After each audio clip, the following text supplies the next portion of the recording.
To understand the genius of the Duke of Wellington, one must first dismantle a myth. History has long painted Arthur Wellesley, the Iron Duke, as a commander possessed of a supernatural intuition. In the popular imagination, he stands on a ridge, telescope in hand, seemingly divining the enemy's intentions through sheer aristocratic instinct. We are told he could smell a trap on the wind and sense a weakness in the line before it appeared. But this romanticized view of military genius does a disservice to the reality of the Peninsular War. Wellington was not a mystic, he was a calculator. He did not survive against the overwhelming might of the French Empire by guessing. He survived because he knew. But in 1809, as the British army struggled for a foothold in Portugal, Wellington knew almost nothing. The situation facing the British expeditionary force was dire. Napoleon Bonaparte, the master of Europe, had poured hundreds of thousands of seasoned troops into the Iberian Peninsula. The French war machine was efficient, brutal, and seemingly unstoppable. In contrast, the British army was small, isolated, and operating in a foreign land with unreliable allies. For Wellington, the fog of war was not a metaphor. It was a daily, blinding reality. He was a general fighting in the dark, surrounded by 5 distinct French armies, each commanded by a Marshal of France who was desperate to drive him into the sea. To survive, let alone win, Wellington needed to answer 3 questions every morning. Where are they? How many are there? And what are they doing? The traditional methods of intelligence gathering were failing. The British cavalry, brave as they were essentially blind organs. They could scout a few miles ahead, but they could not penetrate the deep operational mind of the French command. Spies were unreliable, often selling the same rumours to both sides to feed their families. The British needed something more than gossip. They needed data. They needed a system that could filter the noise of a chaotic guerrilla war and extract the signal of French intent. Into this vacuum of information stepped a man who should never have been there. George Scoville was an anomaly in the British officer class. In an army where rank was purchased by the sons of dukes and earls, Scoville was the son of a London carver and gilder. He had no great estate, no political patron, and no fortune to buy his way up the ladder. He had entered the service late, commissioning into the 4th Dragoons at the age of 24, a time when most ambitious officers were already commanding squadrons.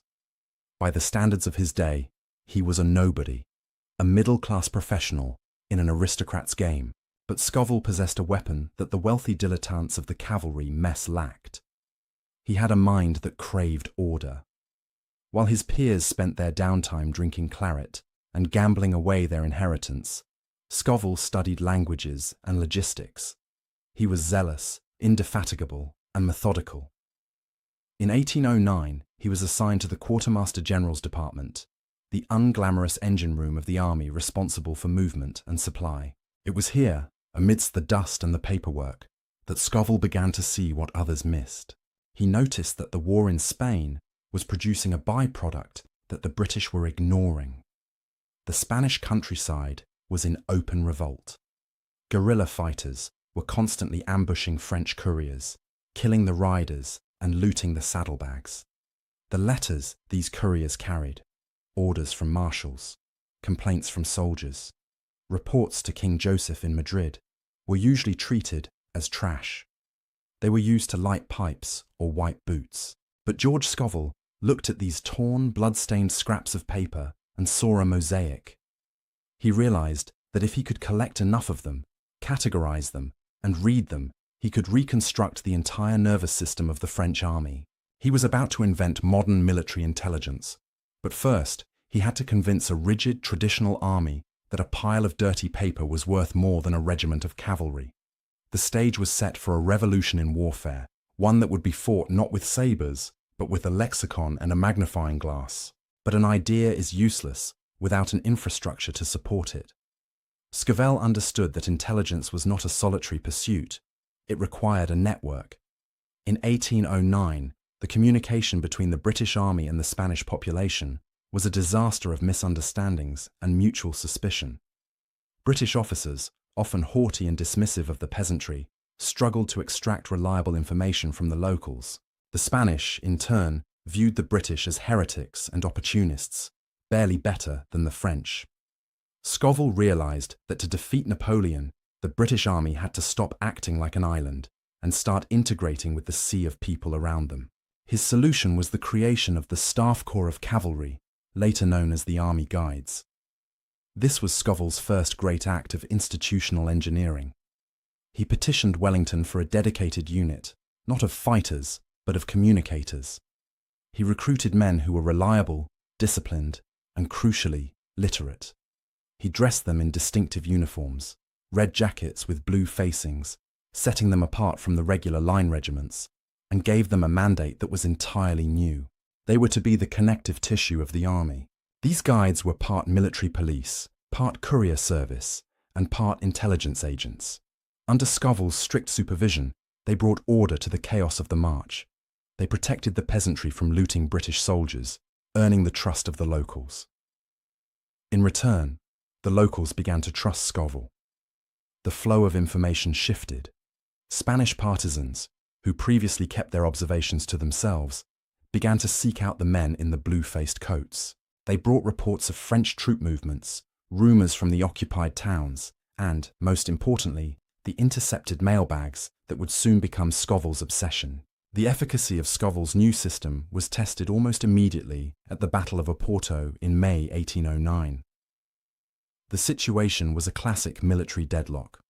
Marshal Soult held the city of Aporto on the north bank of the steep-sided Douro River. He had destroyed the bridge and swept every boat to his side of the water. Soult felt entirely secure, believing it impossible for Wellington to cross without a lengthy siege train. He was so confident that he was literally sitting down to dinner while the British army watched helplessly from the south bank. A traditional commander would have halted and waited for pontoons. But Scoville's network was already active. Working through his contacts among the Portuguese civilians, Scoville's department gathered critical intelligence. A local barber had spotted 4 wine barges hidden in the reeds on the French side, overlooked by Soult's sentries. Furthermore, the locals knew the exact blind spot in the French observation line, a steep cliff that obscured the riverbank. Using this intelligence, a small team crossed the river, retrieved the barges, and began ferrying troops across right under the nose of the French marshal. By the time Soult realized what was happening, the British were already fortified in a seminary on his side of the river. The surprise was total. The French army fled in panic, leaving behind their baggage, their artillery, and Soult's actual dinner, which Wellington reportedly ate with great satisfaction. Aporto was a victory of logistics and local intelligence, Scoville's specialty. It proved that knowing the terrain and the people was just as lethal as a cannonade. But for Scoville, this was only the beginning. As the captured French mailbags began to pile up in his tent, he noticed something disturbing. The French were changing their game. The simple letters were disappearing, replaced by messages composed of strange symbols and numbers. The enemy was going dark. Napoleon's generals were beginning to use high-level encryption, believing their secrets were safe from the prying eyes of a British cavalry major. They were wrong. Scoville was about to trade his saddle for a desk, and the real war was about to begin. The battlefield for this new conflict was a folding wooden table in a drafty tent, illuminated by the flicker of tallow candles. While the rest of the army slept, exhausted from the march, George Scoville sat alone, staring at what the French called les petits papiers, the little papers. These were the scraps of correspondence intercepted by the Spanish guerrillas, crumpled, sometimes blood-stained, often torn in the struggle to capture the courier. To the untrained eye, they were refuse. To Scoville, they were puzzle pieces of a vast fragmented mosaic. At first, the French ciphers were rudimentary. These army ciphers were simple substitution codes where a number or symbol replaced a letter. For a mind like Scoville's, these were child's play. He used frequency analysis, counting the recurrence of specific numbers and matching them to the most common letters in the French language, such as E or A. By 1810, he was reading the private thoughts of French generals almost as quickly as they could write them. He knew their morale was crumbling. He knew their supplies were rotting. He knew they hated Spain. But as the war dragged on, the French realized their security was compromised. In 1811, The stakes changed. New instructions arrived from Paris, and with them, a new system, the Grand Chiffre, or Great Cipher. This was a beast of a different nature. It was not a simple alphabet swap. It was a syllabic and vocabulary code, a complex table consisting of 150 to 300 numbers. In this system, the number 24 might not be the letter B, but the entire word division. The number 1 to 12 might be a single syllable like ent. Even more diabolical were the nulls, numbers scattered throughout the message that meant absolutely nothing, designed solely to confuse any codebreaker attempting a mathematical analysis. The introduction of the Great Cipher threatened to blind Wellington once again. The intercepted letters turned from transparent windows into opaque walls of gibberish. A lesser man might have conceded defeat, accepting that the mind of the French High Command was now closed. But Scoville possessed a relentless, almost obsessive persistence. He began to build a database, a handwritten ledger, where he cross-referenced every number he encountered against the context of the war. He looked for patterns in the chaos. He knew that military letters followed a rigid structure, a salutation, a date, a rank. He guessed that a message from Marshal Marmont would likely contain words like reinforcements, artillery, or rations. He worked backwards, plugging in likely words to see if the numbers held up elsewhere in the text. It was a grueling process of trial and error, a mental siege that lasted for months. What Scoville was doing was unprecedented. He was not just translating, he was inventing the methodology of signals intelligence, SIGINT. He created a feedback loop with the Spanish partisans, urging them to capture not just the letters, but the codebooks themselves if possible. While he never captured the master key, he captured enough fragments to begin reconstructing the table himself, number by number. By the spring of 1812, Scoville had managed to piece together a significant portion of the Army of Portugal's cipher. He had turned the random stream of numbers back into a voice, and he did so just in time. The armies were maneuvering around the city of Salamanca, engaging in a deadly dance of positioning. Wellington was cautious, wary of the French strength, poised to retreat back to Portugal if the odds were not in his favour. He needed to know one thing. Was the French Marshal Marmont alone, or was King Joseph bringing reinforcements from Madrid? The answer lay in a stack of encrypted letters sitting on Scoville's desk, and the fate of the peninsula hung on his ability to read them. By mid-July 1812, the tension in the British camp was palpable. The armies of Wellington and Marshal Marmont were moving parallel to each other, two heavyweights circling in the dust of the Spanish summer. Wellington was playing his usual game of cautious defence. He knew that King Joseph Bonaparte had marched out of Madrid with a fresh army to support Marmont. If those two forces combined, the French would possess an overwhelming numerical superiority that would crush the British expeditionary force. Wellington prepared to retreat back to the safety of Portugal, a move that would have undone a year of hard fighting. But in the silence of his quarters, George Scoville was dismantling the French advantage. Among the latest batch of intercepts brought in by his guides was a dispatch from King Joseph himself, addressed to Marmont. It was encoded in the most complex variation of the Great Cipher Scoville had yet encountered. The text was a fortress of numbers, designed to be impenetrable. Scoville applied his partial reconstruction of the key, filling in the blanks, deducing the nulls, and wrestling with the syntax. Slowly, the meaning emerged from the gibberish. The message was the holy grail of intelligence. King Joseph was writing to inform Marmont that he was delayed. He would not be arriving to support Marmont for several days. The implications were electric. The fog of war evaporated instantly. Scoville hurried to Wellington with the decrypted transcript. For the first time in the campaign, Wellington possessed absolute certainty. He knew for a fact that Marmont was alone. The French marshal, however, did not know that Wellington knew. Marmont, believing the British were terrified and retreating, grew overconfident. He assumed Wellington was merely trying to escape before the trap snapped shut. On July 22nd, near the city of Salamanca, Marmont made a fatal error born of this ignorance. Thinking he needed to catch the fleeing British, he ordered his army to stretch out, extending his left flank to cut off the road to Portugal.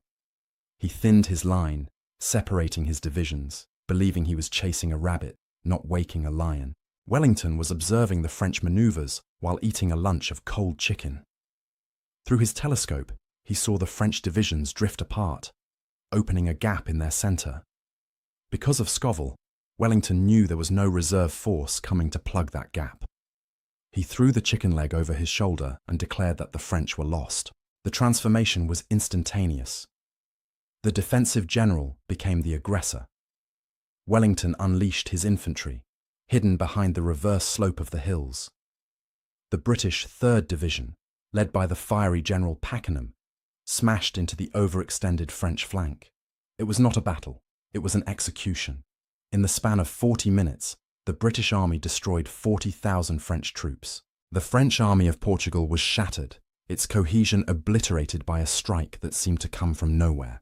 Salamanca was Wellington's masterpiece, often cited as his greatest offensive victory. But the analyst must look beyond the charge of the heavy dragoons and the volley fire of the redcoats. The victory was won days earlier by candlelight, when a former quartermaster solved a math problem. Marmont lost because he was fighting a blind war. Wellington won because he was fighting with the lights on. Scoville had proven that the pen, when sharp enough, was indeed mightier than the sword. But as the British marched triumphantly toward Madrid, success brought a new danger. The French, humiliated and confused, realized their codes had been broken. They were about to change the locks again, and this time they would make sure Scoville could not pick them. The victory at Salamanca sent shockwaves through the French command. It was impossible for them to ignore the reality that their operational security had been compromised. In the aftermath, Paris dispatched a new, even more formidable encryption system to the peninsula. This revised grand chiffre was a monstrosity of complexity, expanding the vocabulary table to nearly 1,400 numbers. It was designed to be statistically impregnable, a wall of noise that would silence the British intelligence advantage once and for all. For George Scoville, the winter of 1812 was not a time of rest. While the army went into winter quarters to lick its wounds and refit, Scoville entered a period of intense, almost monkish isolation. He was effectively starting from zero. The patterns he had memorized, the keys he had painstakingly reconstructed, all were now obsolete. He had to rebuild his understanding of the enemy mind from the ground up. But Scoville had evolved. He was no longer just looking for letter frequencies, he was now profiling the writers. He understood the habits of the French clerks. He knew which generals were verbose and which were terse. He knew that despite the new code, the human element remained the weak link. Lazy cipher clerks would still use predictable phrases. Terrified commanders would still send duplicate messages in clear text when panic set in. Scoville exploited every slip-up.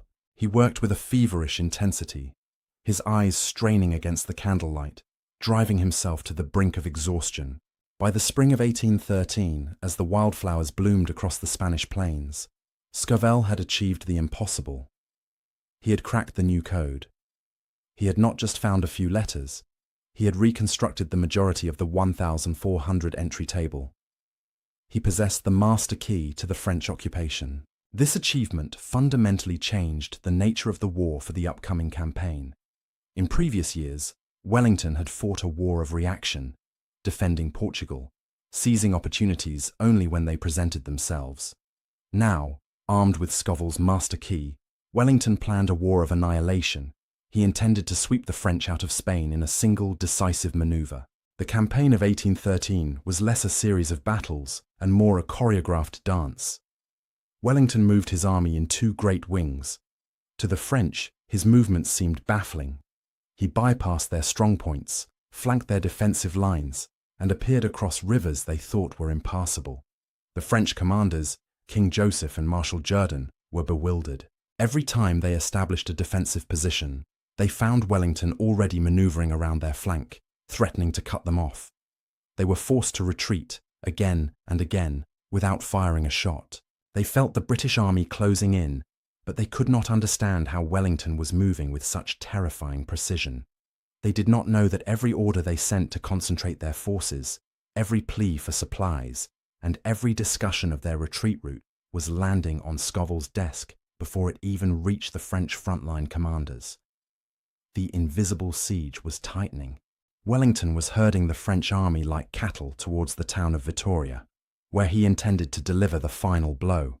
And thanks to Scoville, he knew exactly what the French were bringing with them. Not just their army, but the plunder of an entire nation. By June 1813, the retreat of the French army had turned into a migration. King Joseph was not just moving troops, he was evacuating the accumulated wealth of 5 years of occupation.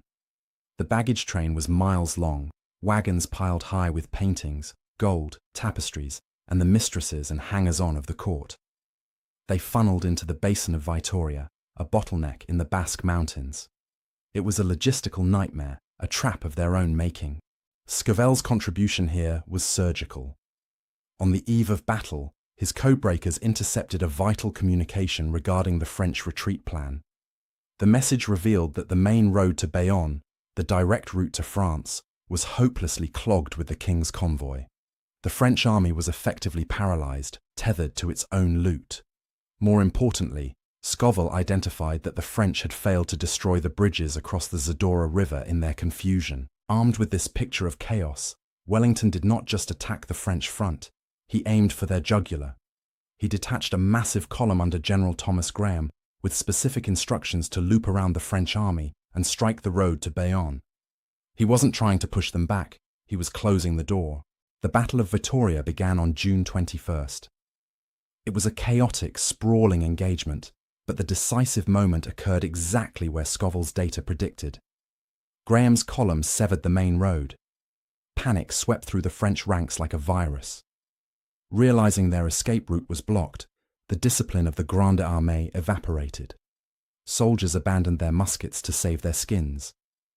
Generals abandoned their cannons to save their carriages. The retreat dissolved into a carnival of destruction. The British soldiers, advancing through the abandoned French lines, found themselves wading through an ocean of treasure. The ground was littered with the loot of empires. Velázquez paintings ripped from frames, chests of Spanish doubloons spilled in the mud, and the marshal's baton of Jean-Baptiste Jourdan, which was captured and sent to the Prince Regent. For Napoleon, Vittoria was the death knell. It wasn't just a defeat, it was the annihilation of French power in Spain. But amidst the drunken looting and the roar of victory, George Scoville stood apart. The staff corps of cavalry, his red-coated guides, were the only ones not looting.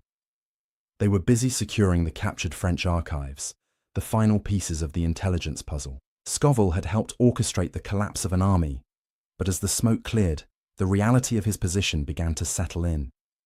He had won the war of the mind, but in the eyes of the British military establishment, he was still just a clerk. The victory parades would be led by the men with swords, not the man with the cipher key. With Napoleon defeated and the French Empire dismantled, the British army faced a new adversary: peace. And in peace, the rigid hierarchy of the British class system, which had been temporarily loosened by the desperate necessities of war, snapped back into place with brutal efficiency. For men like George Scoville, the post-war era was not a time of glory, but of erasure. The tragedy of Scoville's career lies in the fact that he was too good at a job that the British establishment despised. To the aristocratic officers who ran the Horse Guards, intelligence work was viewed with deep suspicion. It was considered un-English, a dark art practiced by the devious French. A true gentleman fought in the open. He did not read another man's mail. While Wellington privately acknowledged Scoville's genius, calling him the only man who could manage the secret war, the public accolades went to the dashing cavalry colonels and the line generals, men who fit the image of the hero, even if their contributions were a fraction of Scoville's. Scoville's staff corps of cavalry, the highly trained, literate, professional unit that had revolutionized military communication, was dismantled almost immediately after the war. The British Army, in its infinite wisdom, viewed such a specialized unit as an unnecessary expense in peacetime. The lessons of intelligence integration were discarded. The army reverted to the purchase system, where rank was bought, not earned. The meritocracy that Scoville represented was treated as a wartime aberration, a temporary deviation from the natural order of things. Scoville himself was not cast out, but he was sidelined. He received a knighthood, KCB, a significant honor for a tradesman's son, but his career stalled. While the incompetent sons of peers were fast-tracked to high command, Scoville remained stuck in the middle ranks for years, managing military colleges rather than leading armies. His letters from this period reveal a man deeply aware of the glass ceiling above him. He was respected, yes, but he was never one of them. He was the technician, the mechanic who had fixed the engine so the lords could drive the car. This institutional amnesia had consequences. Because the British Army disbanded Scoville's unit and buried his methods, the hard-won lessons of the Peninsular War were lost. When Britain went to war again in the Crimea 40 years later, they did so without a professional intelligence corps, leading to catastrophic logistical failures and the needless death of thousands. The Scoville method, the fusion of SIGINT, HUMINT, and logistics, died with his retirement, only to be painfully reinvented a century later during the First World War. Scoville lived out his remaining years as a quiet administrator, the governor of the Royal Military College at Sandhurst. It is a fitting irony that the man who cracked the great cipher spent his twilight years teaching drill and discipline to the next generation of officers, while his greatest intellectual achievement gathered dust in the archives. He had given the British Army the gift of sight, but as soon as the danger passed, they chose to close their eyes again. George Scoville died in 1861 at the age of 86. He passed away in a world that had largely moved on from the cavalry charges of Salamanca. The industrial age of warfare had arrived, bringing with it railways, telegraphs, and rifled muskets. On his tombstone in the quiet churchyard of the Royal Military College, he is remembered as a general and a knight commander of the Bath. But there is no mention of the Grand Chiffre. There is no inscription celebrating the man who read the mind of Napoleon. For nearly a century, his story remained buried in the dusty bundles of scraps he had so carefully preserved. It was not until the early 20th century, when historians began to sift through the vast accumulation of the Peninsular War papers, that the true scale of Scoville's contribution was rediscovered. What they found in his journals was not just a record of code-breaking, but a blueprint for modern warfare. They found the receipts of victory. The story of George Scoville forces us to re-evaluate our understanding of military genius. We are drawn to the charismatic leaders, the Napoleons, the Wellingtons, the Pattons, because they embody the drama of conflict. We attribute their victories to an almost mystical quality of leadership. But Scoville serves as a reminder that war is, at its core, an information problem. Wellington was a great driver, but without Scoville, he would have been driving blind. The Iron Duke's famous reverse slope defences worked not just because he knew the terrain, but because he knew the timing. He knew when to hide and when to strike because a carver's son from London had done the math. Scoville is the spiritual ancestor of the codebreakers of Bletchley Park and the analysts of the modern intelligence state. He proved that a singular mind, armed with patience and logic, can be as destructive as a battery of artillery. He demonstrated that the most dangerous weapon on the battlefield isn't always the one that makes the loudest noise. Sometimes it is the silence of a man thinking. In the end, George Scoville represents the triumph of the professional over the amateur, the method over the ego. He did not seek the limelight, and perhaps that was his greatest strength. While the marshals of France preened in their gold-braided uniforms, sending messages they believed were unbreakable, Scoville sat in his tent, quietly dismantling their empire one syllable at a time. He was the man in the shadows, the invisible warrior who ensured that when the history books were written, they would be written in English. Thank you for listening to our story. If you found this history as fascinating as we did, please like this video and subscribe to British War History for more. We read all of your comments, so be sure to leave your thoughts below. We'll see you in the next video.